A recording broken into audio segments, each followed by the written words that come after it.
Kids are dying of obesity, and we definitely need to talk about it.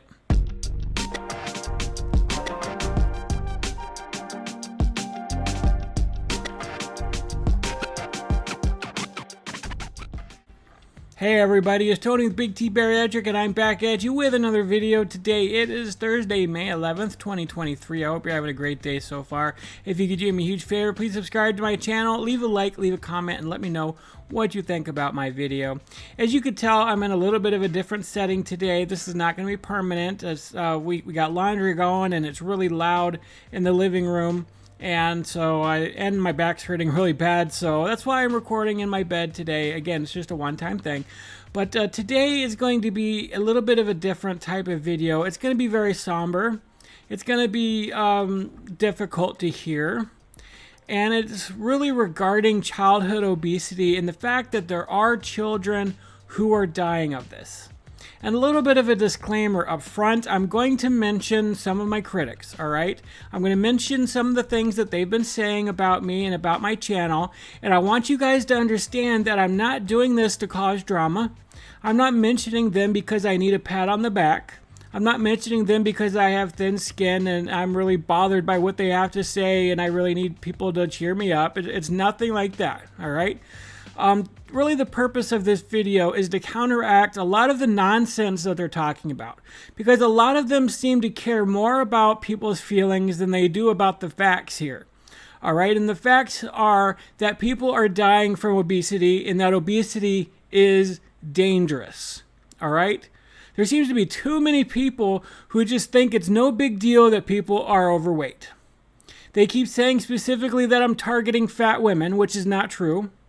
Because there are more women in the fat acceptance movement, and I talk a lot about those issues, yeah, it might seem like I'm talking a lot more about women, but that's not true. I cover a lot of men. I cover myself more than anybody else, and I'm a fat man, all right? So I share a lot of my own embarrassing stories. But the reason why I have this channel is to warn people about the consequences of obesity. Because I've been there. I've been to the mountaintop, and I've been all the way down the hill and into the valley, and I'm trying to tell people from my experiences what's going to happen to you if you do not get help, if you do not lose weight. But the moment I mention somebody's stretch marks, like, oh my gosh, you mentioned somebody's stretch marks. Oh, shock, horror. Like, we need to be afraid of this. This is big time, Big T. Like, what are you doing here? It's like, if people are dying from obesity, why are we caring about people's feelings more than the facts here? Because let's face it, if you truly love somebody, if you truly cared about somebody, would you really allow them to die to spare their feelings? Or would you warn them that they're standing on the edge of a precipice and they're about to fall off and something really bad is going to happen to them? So even when I talk about things like stretch marks, when I talk about rolls, when I talk about all those things, I'm not making fun of anybody. I'm not fat shaming anybody. No, I'm fat. I'm allowed to talk about these issues. I'm not fat shaming anybody when I'm fat. And just because I talk about these issues and have all these victories and everything else, like, that doesn't mean I think I'm better than anybody. I don't think I'm better than anybody. Like I'm not sitting here thinking that I'm over you, I'm up here, and you're down here because you're still facing these issues. It's like, no. It's like, I've been to the worst of it, all right? Not many of you can say you were almost 700 pounds. And having been that big and having lost this weight, I've gotten to a point where I realized what I was doing to myself. And I want you guys to know what it's like being that big so you don't get there yourself. But too many people care about the feelings of others more than they care about the facts. And the facts are, again, as I already stated, that obesity is dangerous. All right? So we're going to get into this video, and I'm going to specifically target kids here. All right? And the reason why I'm targeting kids is because the obesity epidemic is hitting them harder and harder. There are more fat kids today than there's ever been in human history. So there's something definitely going wrong here, and I think it's a lot of these people who are in the fat acceptance movement, who do not take obesity seriously, who do not think there is any issue with them being overweight, And they are now at an age where they are raising kids, and these kids are growing up believing the same nonsense. And yeah, there are other issues. There's socio-economical issues. There's poverty. There's medication. Like there's all kinds of issues. But we're going to cover that in a video later. But first, I want to show you something from the CDC, the Centers for Disease Control and Prevention. It talks about the prevalence of childhood obesity in the United States. It says childhood obesity is a serious problem in the United States, putting children and adolescents at risk for poor health. Obesity prevalence among children and adolescents is still too high. For children and adolescents aged 2 to 19 years, between the years of 2017 and 2020, the prevalence of obesity was 19.7% and affected 14.7 million children and adolescents. That means almost 20% of all the kids and adolescents in the United States are obese. 20% of them, all right? Obesity prevalence was 12.7% among 2 to 5-year-olds.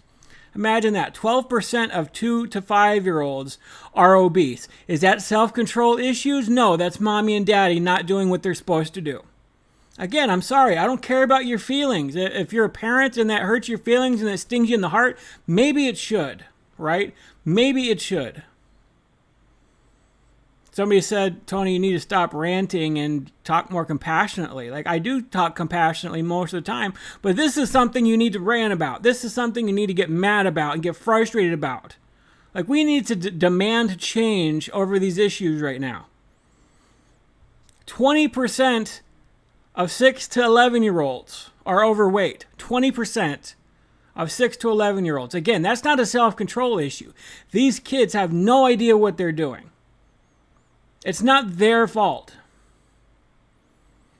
22.2% of 12 to 19-year-olds. That's more of the age where you might start thinking, all right, well, let's blame the kids for that. But no, all right?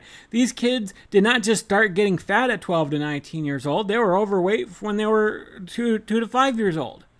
This is what this is telling me. They've adapted to these eating behaviors because this is how their parents are allowing them to overeat. Childhood obesity is also more common among certain populations. For example, 26.2% among Hispanic children, 24.8% among non-Hispanic black children, 16.6% among non-Hispanic white children, and 9% among non-Hispanic Asian children. So it's less prevalent among Asian populations, where a lot of them have a culture where they did not grow up on a Western diet. It's more prevalent among Hispanic children, but also black children and white children also have high numbers of obesity. So when they say that the BMI chart and all this stuff is racist, it's like, no, it's affecting children of every single type of race. Obesity is defined as a body mass index at above the 95th percentile of the CDC spec. Okay, we could look at that maybe.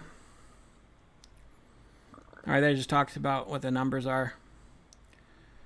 All right, obesity-related conditions include high blood pressure, high cholesterol, type 2 diabetes, breathing problems such as asthma and sleep apnea, and joint problems.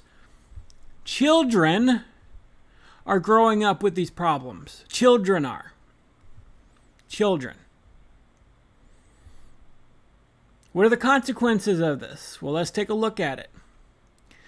A teen, 13, died from obesity after mom kept bringing takeaways to hospital bed. Takeaways are the British word for takeout or fast food. A child died as a result of obesity when their mother did nothing to help the situation. The teenager, 13, identified only as child F1, was fed takeaways on their deathbed by their mom, who was accused of emotionally abusing them. A newly published review of the case in Manchester found that the mother failed to provide a PE kit for their child to take to school and tried to prevent them from getting help for their weight. So the school tried to help the kid deal with his weight, this 13-year-old kid, and the mom prevented it from happening. F1, who is described as sunny and friendly, enjoyed their PE. I don't know if this is physical education. At least in the United States, we call PE physical education.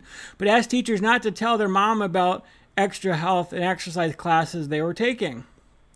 Meanwhile, the mother would feed the child with 2,000 calories of food before lunch, including a high-calorie takeaway as a second breakfast. When she was asked about the child's weight, she often told them that F1 was lazy and described them as a donut. The mother would also miss appointments made for the child with healthcare professionals, leading to serious health issues. Eventually, the child was hospitalized in February of 2015, but even there, the mother was aggressive towards staff and emotionally abusive towards F1. During that hospital stay, the child was found to have a dilated cardiomyopathy, a blood clot, and a history of morbid obesity. How do you have a history of morbid obesity at 13 years old? The child returned home, but several weeks later returned to intensive care where their health deteriorated significantly. Doctors could not carry out a heart transplant because of their weight, lack of fitness, and deteriorating situation. So at 13 years old, this kid was too big to undergo a heart transplant. Child F1 died in April that year. A criminal investigation was started, but no further action was taken. Professionals described feeling paralysis about classing obesity as a signal of neglect or abuse, but now they're being urged to have difficult conversations with parents following the teenager's death. When I did that video from Dr. Phil talking about whether or not parents should have kids taken away from the home if their kids are obese, I lost many subscribers from that video. Many of you thought that it was a step too far talking about that. And I know it's traumatic, taking a kid away from the home. But this is the conversation that we're starting to have now. Right? And this was 7, 8 years ago. Because kids are dying now of obesity. It is happening. You don't have to get to 20 or 30 or 40 years old to die from obesity. Kids are doing it in their teens.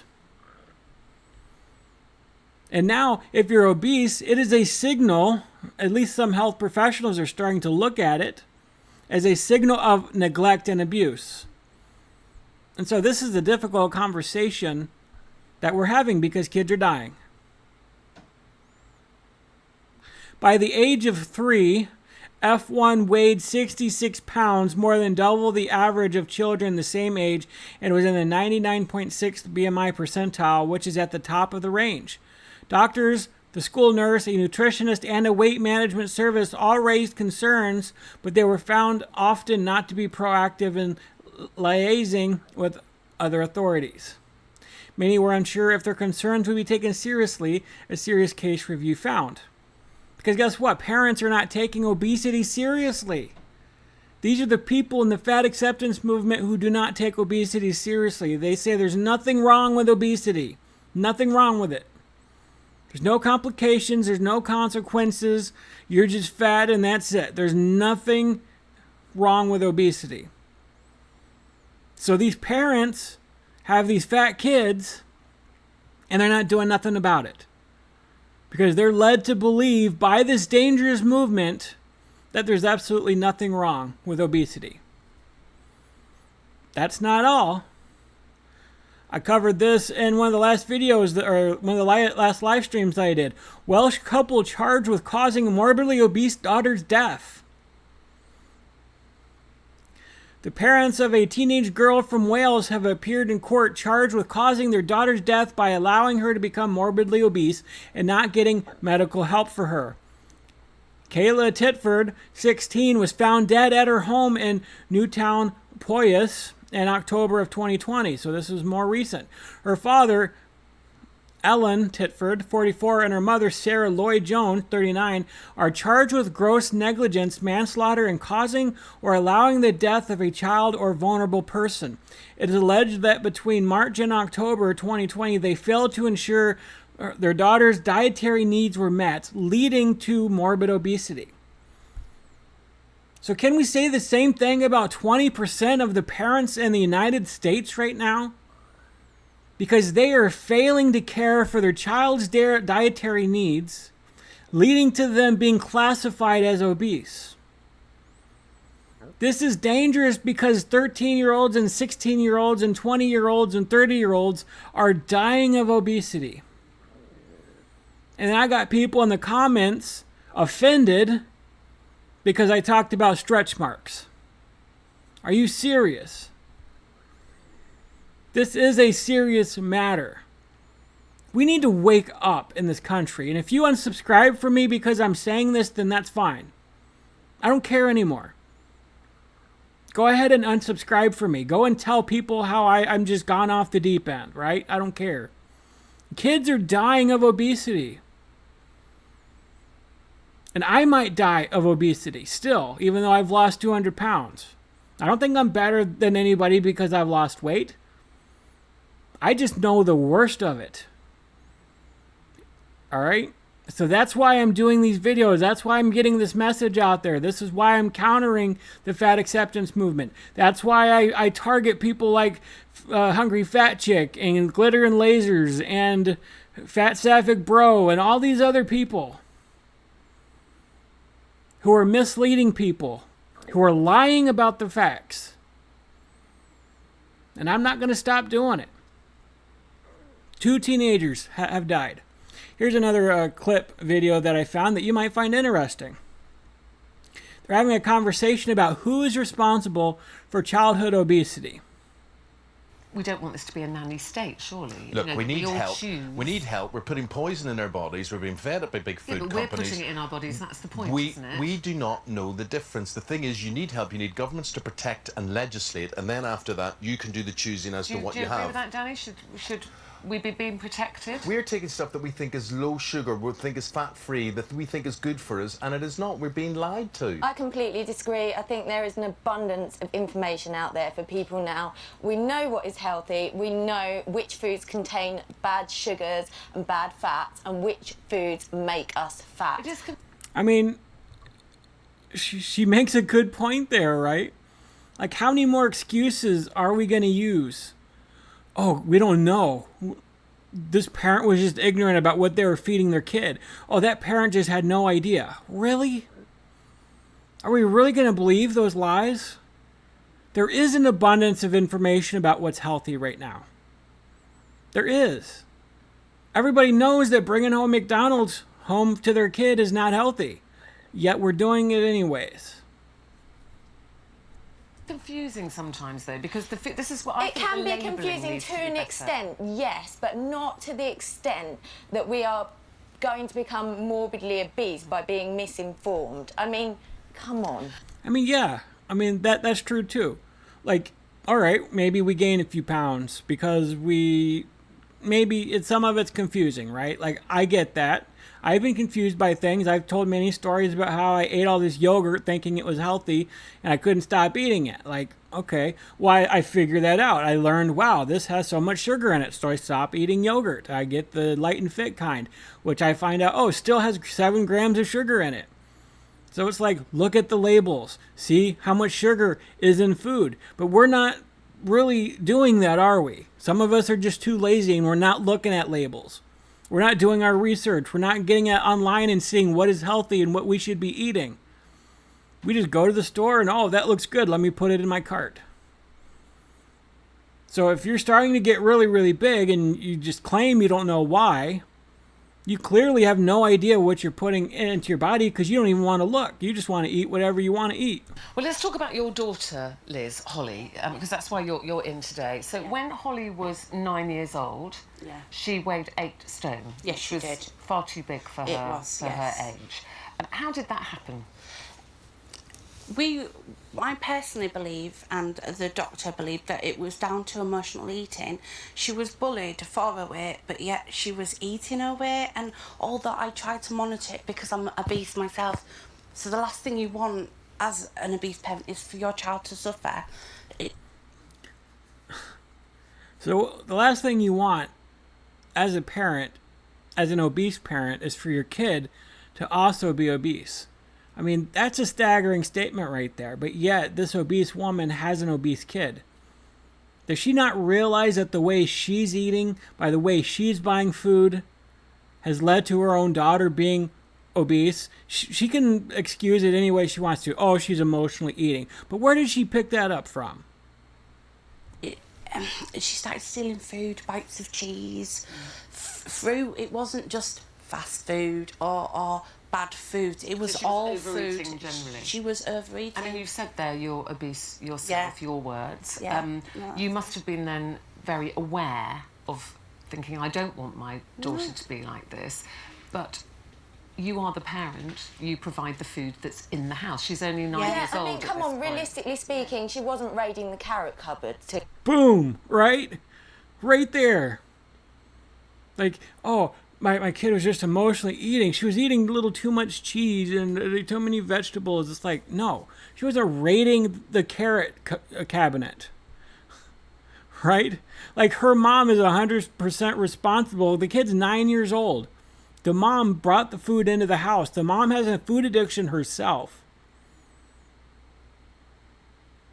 There wasn't a carrot cabinet where she's just overstuffing herself on carrots. Like, that's just not what's happening. We need to wake up about what we're doing to our kids. to get to that weight, was she? I mean, why are you having those kinds of foods in the house? It is not the government's responsibility. Exactly, it's not the government's responsibility. It's like, why are you bringing those foods in the house to begin with? You're overweight, your kid's overweight. Like, you should be, like, woken up to that by now. To fill your fridge. No, it's not. But my daughter saw me go from 32 stone to 22 stone. Right, And I she saw commend me you go for to that. Slimming That's World. fantastic, but it's still not the government's responsibility. It is your responsibility as a parent to ensure that your child is of a healthy weight and not put those foods in your house. And this is correct. And as I will go back to what I was saying, I was doing Slimming World. So Slimming World, you have a range of food you can eat. So I wanted to show my daughter a better way of living. I went to the GP and I said, there's a problem here. It isn't just unhealthy food she's eating, it's food and it's at the wrong times. When she goes out, I don't know what she's eating. The school meals wasn't very healthy, let me just say. Can you please help me? And the doctor said, well, we don't have funding for this, or we don't know where to send her. Did they give you any advice as to what you could maybe do at home to help her? I could take her to Slimming World when she was old enough with me and see what they do. Keep a food diary. How old is she? She's 11 now. Can I just say, we did see the dietitian. I did take her to the dietitian. The dietitian discharged her after seeing her a second time, saying she would go into her BMI. When you Right, talked right. to Just her- wait a minute. Right, we've got a situation here that you've got a young girl either aping, mimicking, or having problems of her own as to what she's eating. What advice? The doctor didn't give her advice. What advice would you give here to Liz? Firstly, I would say that it's really commendable that you've lost that amount of weight and that you are aware of the fact that your child has issues with food. But I do think you have to be accepting of the fact that perhaps you've not helped there having weight issues yourself and still... And here's the crux of the issue. Like, there's too many parents, too many people who do not want to take responsibility. And as we talked about in the last video, like, it's a defense mechanism. That's why so many people started targeting me. Not like a ton. It wasn't like an army forming, attacking my videos. But there was a growing number of people that said, oh, the way I treat women, the way I talk about women, oh, I talk about stretch marks and stuff like that. It's like, seriously, I'm talking about the dangers of obesity. I'm talking about the consequences of obesity. But it's almost like a defense mechanism of people. It's like, oh, you're talking about stretch marks. Oh, that's horrible. You're attacking women, like trying to call all these things racist or misogynist or all these things. Trying to hook themselves up to marginalized groups so that people can't talk about them anymore. It is a defense mechanism because we're not willing to take responsibility for ourselves. We're not willing to take responsibility for our kids. So no, I do not think I'm better than anybody because I've lost weight. But guess what I've done that a lot of these people haven't done? I've taken responsibility for myself. I raised my hand and I said, I caused my problem. I was causing myself to be obese. I figured out why I was doing it. I figured out the connection between my trauma and why I emotionally ate and all these things. Like, I did the research. I went to the counseling. I went to the dietitian. I lost 100 pounds before I had weight loss surgery. And then I had weight loss surgery, which is very, very difficult, by the way. It's not the easy way out like some people seem to have made it sound like in the comments when they've attacked me. Oh, I've lost 100 pounds on my own and you had to get weight loss surgery. Okay, I also did it on my own, right? Like, so again, I'm not bringing up all these things because it hurts my feelings or anything. But these people are absolutely delusional. And they're not willing to take responsibility for their actions. That's why they're attacking us. And it's not just me. Any one of us who are on this side of the debate are being attacked right now. Because there's a loud group of people on the other side who are lying about themselves, lying about the situation, and denying that any responsibility for obesity. And yet it's that message, their message, that is leading to kids dying. Directly correlated. Because the more misinformation gets out there, the more lies that get out there, the more these kids and these young adults believe it. And they join the fat acceptance movement because they would rather do that to spare their own feelings than deal with what's fact. Statistically, children with one obese parent have a 50% chance of being obese. Two obese parents, they have an 80% chance. So what does that tell us? Now, yeah, the more obese parents that you have, the higher the chance of the kid being obese. Two obese parents, 80% chance of that kid being obese. Where are they getting that from? Is that just out of thin air? Is that just magic? No. It's people like her, who's in absolute denial right now, who just keeps having this attitude, who does not want to accept responsibility and blaming everything else for her daughter being obese. we are talking about obesity here, not just children that are slightly chubby. So they are overeating to an extreme. Well, it did get to the extreme that Holly had to go to a fit camp, didn't she? It did. And that did help her. Yeah, I fought for that because no one else would help me, and I went to a charity and the charity had to help me. Bear in mind I have two other children. You know what she could do to help her daughter? Is to do the work herself. She said she lost some weight, but she's still pretty big, all right? She could decide she's going to stop bringing that food into the house. She could decide she's going to start treating herself, which will in turn help treat her daughter. Who are at their BMI, my partner. So let's just say the food I was cooking was for everybody. Yeah. So she went to this camp and they gave her a whole package, not just the fitness package, not just, they gave it an educating package, the traffic light system. I agree with you there, there's a lot of education there. Well, on the subject of education, people are saying that this is a completely missed opportunity in terms of legislation and direction of policy from the government. What do you think needs to be done from here on in? I want to ask you both. What needs to be done so this opportunity, we make the most of what we can here, the government does? I would say that a lot of people tend to argue it is cheaper to eat junk food. That's absolutely not true. But if we are to impose a sugar tax on these kinds of foods and drinks, that would definitely help. And we can then put... I don't know if a sugar tax would help. I mean, it's worth looking into and maybe doing a video on it. But here's the crux of the situation. The government doesn't raise your kid. You do. Right? So, I mean, we need to start countering the misinformation. And if a sugar tax helps, then that's fine. But really, people need to start taking responsibility. Put that money towards funding things like sports clubs and exercise for children in schools. It's got to be education as well, hasn't it? Yeah, but I don't think children should be overly aware of what they're eating. They're overthinking it here, and that's making the problem worse. Children shouldn't be dieting. Right, we're out of time. Last word to you, Liz. I don't think so. I think we do need to educate our children. We need to be open and honest with them and, you know, let school teach what they need to teach and bring some more stuff out into the community and charities and groups and services that work. So more support. Yeah. Are you doing all you can do? I will, and I will carry on. We don't want this to be a... Alright, that's my video for today. I've ranted enough, guys. Sorry if the screen bounced around a lot. You know, I got home from work. I'm really tired. And that might have contributed to my ranting a little bit. But you know what? I just think this is a serious issue. Really, really dire. Because kids are dying now. All right? I care about kids. I care about saving their lives. And that's more important to me than your feelings. So if you're one of the people who have attacked me, who had something negative to say because you didn't like what I had to say, and I understand if you don't agree with 100% everything I say, that's totally fine. Like, we're going to disagree on some issues. That's fine. I'm not talking about you. I'm talking about the people who tell me, well, you need to stop covering Hungry Fat Chick. You need to stop talking about stretch marks. You need to stop talking about Anna, and you're just attacking her because you're jealous of her.